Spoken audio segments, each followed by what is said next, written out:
Virologist Dr. Chris Smith is back with us from an embattled UK, where the resurgence of Covid-19 has led to a renewal of the government's powers to impose emergency restrictions. Britain's official death toll is over 42,000, the highest in Europe. Hi, Chris. How are you? Embattled, contemplating panic buying, bog roll, Shiraz, anything else I think it might come in handy. Stop it. We're up to 7,000 cases a day-ish from a low point of 1,000-ish, and 1 in 500 people in the population now with this, up from about 1 in 2,500. So it's on the march, but the curve has been flattened, we think. Looking at the response to the various measures that have been put in place in the last 2 or 3 weeks, it's stopped growing so much. Sort of the patchwork of restrictions that the government's imposed have been a good thing, you're saying? Yeah, that's right. So there's some general rules which are across the country, more stringent rules designed to work everywhere, and then some more strategic local rules in hotspot areas. Because what we're seeing is, as you say, patchwork, good analogy, because they're unlike March, April, when all this began, where we had a generalised surge across the country and it was everywhere at a high level. Now what we've got is a trend upwards everywhere. That's certainly true, but really big numbers in particular geographies, and there are perhaps various reasons we could get into as to why those might be the case. But what they're going for is, rather than saying let's lock up the country, and instead we'll go for localised control where the outbreaks are worst and have general kind of guidelines people should try to follow, a bit more stringent to keep a lid on the growth elsewhere around the country. So why do you think it is worse in the north of England, for example? Well, I think it's a range of reasons, and it's interesting. It mirrors what the flu does. When the flu comes in winter every year, it usually arrives up north and it makes its way down south. And there's probably a range of reasons why it tends to focus up north first. I mean, it's not. This is not an exclusive thing, but it tends to be the trend. And partly it gets colder sooner up north, and it rains more sooner up north. And therefore, what that's going to provoke is more people spending more time indoors more often, more quickly as we go into winter, which kind of helps probably to create the kind of incubatory conditions that help viruses to transmit. That, I think, is part of the equation here. But the other interesting thing is, if you look at the areas where we've got these outbreaks, they tend to be areas of high population and high population density. They also tend to be areas of more deprivation, not exclusively so, but more so. And that too is probably a catalyst, because you've got more people living closer together. You've got more people who are doing the kinds of jobs where if the employer says, well, we're going to work from home, you can't do that. You can't be a cleaner in an office and not go to the office. And of course, if you don't earn very much, you're probably not going to have your own car. So you're probably going to take public transport, because otherwise you're going to have to go to work for most of the day just to pay for the transport cost of getting you to work. So there's a lot of decisions that people are taken out of people's hands that make them probably a bit more vulnerable in certain geographies. So that's part of it, although not exclusively so, as I say, because if you look at, say, northern Italy, Lombardy, where it all began in Italy in a huge way, that's a very rich area. We think there perhaps it was contact with China, people coming and going, high population density, lots of people all in one area. It created a sort of catalyst, and off it went, a bit like London. What do we know about super spreaders? I haven't heard much talk of it of late, but earlier on it was the topic of some conversation. Well, the definition of a super spreader, because this is not actually a specific medical thing, it has a variety of different definitions in different contexts and different situations, but a super spreader is someone who creates a lot of disease cases in whatever the situation is. And certainly we know of a lot of illnesses where it's punctuated by super spreading behaviour. You notice that there's a few individuals in a population that account for the vast majority of the cases. Now, that might be for social reasons. Some people are very popular and they will be a super spreader because they have lots of friends. There will be other people who are super spreaders because their job dictates that they have lots of contacts with people. For instance, a politician would do a lot of talking and a lot of meeting and greeting. Opportunities to spread viruses. People are obviously interested in this new coronavirus because they want to know who's giving it to whom and how often. And there is quite an interesting paper out this week, actually, in the journal Science by researchers at Princeton, and they've looked at big numbers. They've looked at the best part of 600,000 people who were exposed to about 85,000 people with confirmed coronavirus. And a really interesting trend emerged when they followed this up, because according to their data, 71% of their cases didn't give it to anybody, but just 8% of their cases accounted for nearly 2/3 of all of the transmissions, suggesting that some people do get really very infectious and they are very good at giving it to people, but the vast majority of people don't give it to very many people. And isn't it interesting as well that we now know that about 2/3 of cases of coronavirus infections don't have any symptoms? So one must wonder, therefore, is it the people who are the non-symptomatic ones who are also the poor spreaders, and the more symptomatic ones are the better spreaders? That would kind of fit with what we know about viruses, but we don't know for sure yet. 2/3 have no symptoms ever? Yes, a number of studies now in a number of countries have confirmed, and the Office for National Statistics in the UK did their own Sentinel study in this. They went around just swabbing people who had no symptoms at all. They were just swabbing people at random and then looking to see who had the infection. And they found that 2/3 of their hits, people who had the infection and had no symptoms, 2/3 of them. And in the vast majority of them, when they followed them up, they never got any symptoms. So it looks like there's this enormous clinical iceberg going on with this virus, where a very significant number of people have no symptoms at all. And it's just the tip of the iceberg, people who do have symptoms. But what we don't know is, how do you segregate, or how do you break down the who's giving it to who? Are the asymptomatic people as good at giving it to other people as the symptomatic ones? Wouldn't that be possible to work out? Yes, although it's difficult, because if someone's not symptomatic and you don't know who they are, they've got no symptoms, you've got to go and then follow them and find them, and then start to follow up whether they appear to have contact with people and have given it to people. Now, this is where these apps that various countries are now introducing, and the other big news for us here in the UK is we finally have a working app introduced this week to enormous fanfare after a number of false starts. And this may enable us to trace some of those cases. The problem is that it will only really report if people trigger a test for themselves, and they only trigger a test if they've got certain symptoms.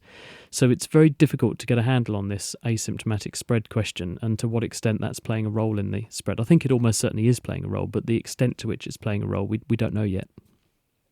So you don't have random testing in the UK, you only have people who are symptomatic who are tested?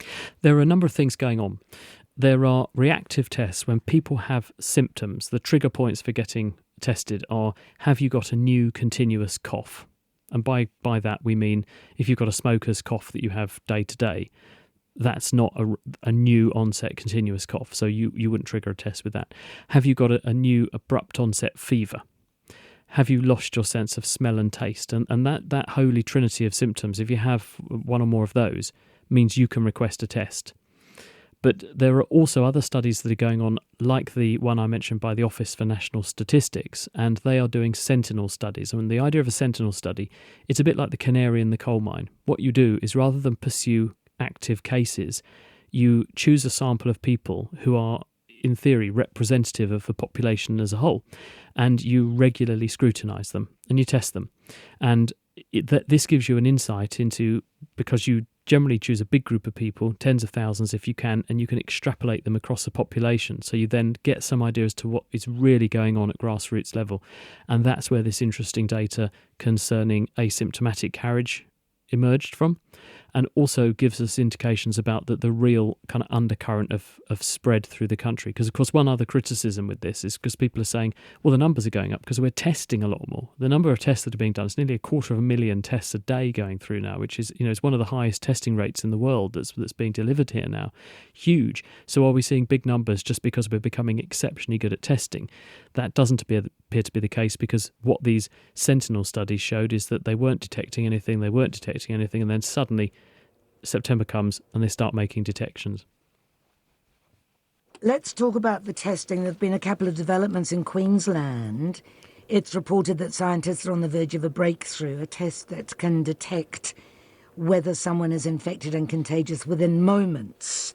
And of course the implications of that is that normal activities, travel, would be able to be undertaken. Do you know any further details about that? Yeah, obviously there's enormous pressure on testing, because the testing that's being done at the moment, by and large, is testing that uses PCR, the polymerase chain reaction, to look for the genetic information of the virus. This requires specialist laboratory equipment, and there are a number of ways of doing it. There are point-of-care tests in some hospitals, including the one I work in, which will do this in 90 minutes, but it's still 90 minutes. Most of the track and trace and laboratory-based sampling measures, though, are taking 2 days to get results back to people. This is completely impractical if you either want to admit someone to hospital, take a child to nursery, go and see your favourite band play. You want an answer much more quickly than that. So some important headlines have been emerging now around people who react or are reacting to this need. And one case this week, for example, two companies, one in America, one in South Korea, have launched a new antigen test, and they're actually looking for the physical coat of the virus, which you can pick up on a swab from the nose and throat, and this thing works as an assay, a linear flow assay, a bit like a pregnancy test, and gives results in minutes. And apparently is very good. What about saliva, Chris? Yeah. Can you do tests on saliva reliably now? Yes, and I was actually talking to a gentleman from the UK who's also built a test that works in 15 minutes using PCR, actually, and gives a result very, very quickly. And he thinks that saliva is even better than the swab that we're doing from noses and throats at the moment, partly because it's so easy to obtain. It's so easy to obtain quickly, and seems to be a pretty sensitive thing to test. So yes, people are beginning to go down the route of you sort of swish something around in your mouth and then spit into a pot and use that, because the virus is growing in the nose and throat. So if there's any there, it ought to be wash-outable in saliva. So people are increasingly beginning to test saliva as well. So why don't we do it? Well, the thing with these tests is that they're new kids on the biological block, and it takes time to get tests and get test procedures to be approved and validated. It's all very well saying, I've got this miraculous new method. Look, it appears to work really well. You have to make sure it's been properly validated, and that means you run it against a gold standard test in an approved laboratory using approved testing, and you demonstrate that it performs at least as well, if not better, than the existing technology. And then you have confidence in your test. Otherwise, you don't know whether you're missing cases, whether you're over-calling and calling people positive, because the implications of a false positive, especially when a country, if you take New Zealand as an example, no cases or very low cases at any one time, the implications and impact of a false positive in a setting like that is absolutely huge. So you've got to make sure your tests aren't calling people positive when they're not, and equally you need to make sure you're not missing cases. So this is a very fine art that takes years to develop normally. So it's important that they get this right, and to get it right takes time. But in the meantime, the World Health Organization is saying that millions of rapid diagnostic tests will be made available to countries where lab facilities and health workers are in short supply, easy to use, fast results, and detect specific proteins or antigens as opposed to the PCR test. Well, I spoke to actually Rob Matiru, who is one of the directors at Unitaid. They work with the WHO. They're an agency that purchase on behalf of the WHO, and they have secured 120 million of these tests for low and middle income countries, so that they don't end up with the supply being exhausted before these countries are able to gain access to them, because they recognise that, as Melinda Gates famously said, if there's COVID anywhere, there is COVID everywhere. So we've got a global problem here. We need a global solution. We've got to crack this nut worldwide. It's no good in just focusing on one country, because that country can't do what it would like to do if the rest of the world's still imperiled by coronavirus. So we need to solve the problem for everybody all at once. And so these sorts of tests are regarded as part and parcel of doing that. And that's what Unitaid have been able to secure supplies from Abbott and a South Korean supplier to get these tests made available in lower to middle income countries as well as richer countries, so that we can do rapid diagnostics and hopefully stem the tide of infections. Tell me this. I see in Florida, at the Tampa International Airport, it claims it's the first in the country, the first airport in the country in the US to offer PCR tests and rapid antigen tests to all flyers, arriving or departing flyers. And the PCR test will cost $125 and the antigen test will cost $57.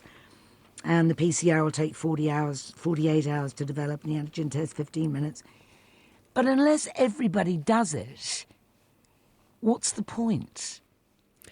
This point has been made as well because the boss of Heathrow Airport, the world's busiest airport, which is currently operating at something like 10% of its normal level of activity, has said, well, why can't we just test people flying in, flying out? Why don't we just have some tests here? We'll pay for them because at the moment we're going to go bust if we don't have people using our airport. So it's a small price to pay. We'll just test people. And it turns out it's not quite as simple as just testing people, for the simple reason that the virus has an incubation period.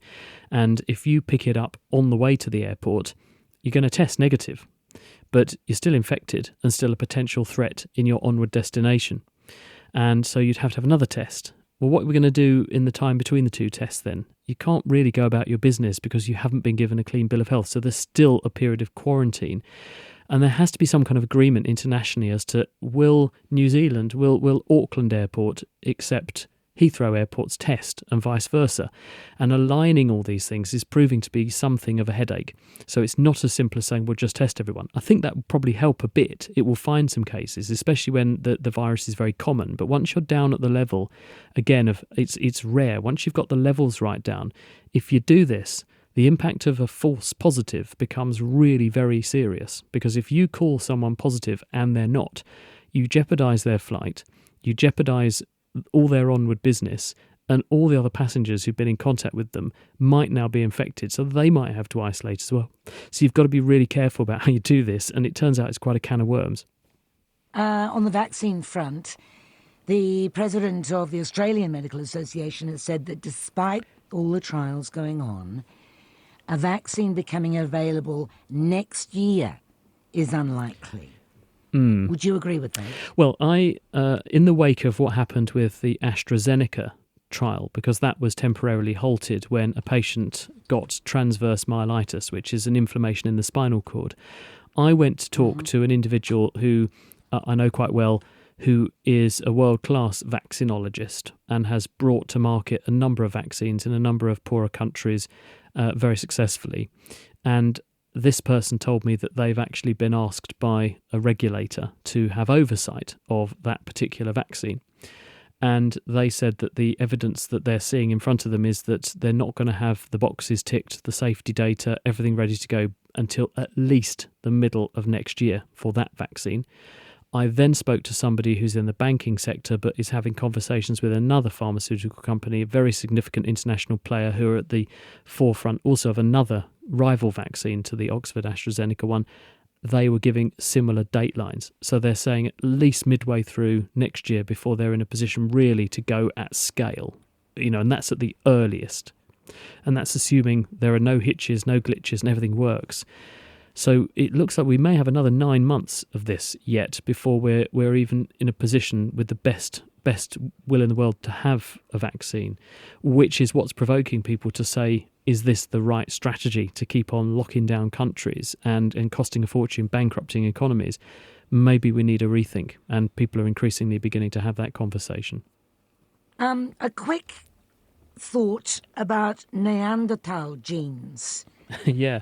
There was a story about there's 16% of Europeans and something like 50% of South Asians have Neanderthal genes on account of, way back getting together. They worsen COVID-19, it is reported. Is there veracity to that report, and why would that be the case? Yeah, there is this claim. People have looked at the genomes of individuals from various geographies, and different people in different parts of the world have different amounts of Neanderthal in them. This is, we think, simply because where did anatomically modern humans come from? They came out of Africa. They probably left. The date that people think at the moment is about 50 or 60,000 years ago. It's a bit blurry, and they may well have left more than once and come back again. But anatomically modern humans, us, let's say they leave 50, 60,000 years ago, and they then populate across the Earth's surface. Neanderthals were already out doing their thing. They span off from the evolutionary timeline hundreds of thousands of years before all of this. So they were already out doing their thing. They encountered anatomically modern humans. They were across Europe at the time. way back until about 20, 30,000 years ago when Neanderthals finally disappeared. And it's clear now, based on our genetic analysis, that those Neanderthals and anatomically modern humans of the time were definitely interbreeding. So that means that populations derived from European populations carry an element of Neanderthal DNA in them, and it ranges, because obviously that there are gene founder effects, as where there was more of this interbreeding going on, and then those populations founded more populations. There's more of that in the gene pool, others less, and the proportions range from lower numbers to higher numbers. And if you look at the migration patterns, Bangladeshis, for example, people across that part of Asia have quite a high representation of these Neanderthal genes. They also tend to be at higher risk of coronavirus, and it's suggested that it may increase your risk of maybe double, depending if you have some of these genes. And we don't know exactly why. We do know it's to do with how the immune system works, and it may well therefore be that these individuals evolved to have those particular factors because they were very useful to them when they first left Africa. But they become less useful when you start to encounter the sorts of diseases that we now do. And at the moment, it's still being investigated, but it seems to be a legacy effect of what works advantageously on the one hand, in different circumstances can be a disadvantage. More information coming out week by week. Thank you, Chris. Dr. Chris Smith, virologist.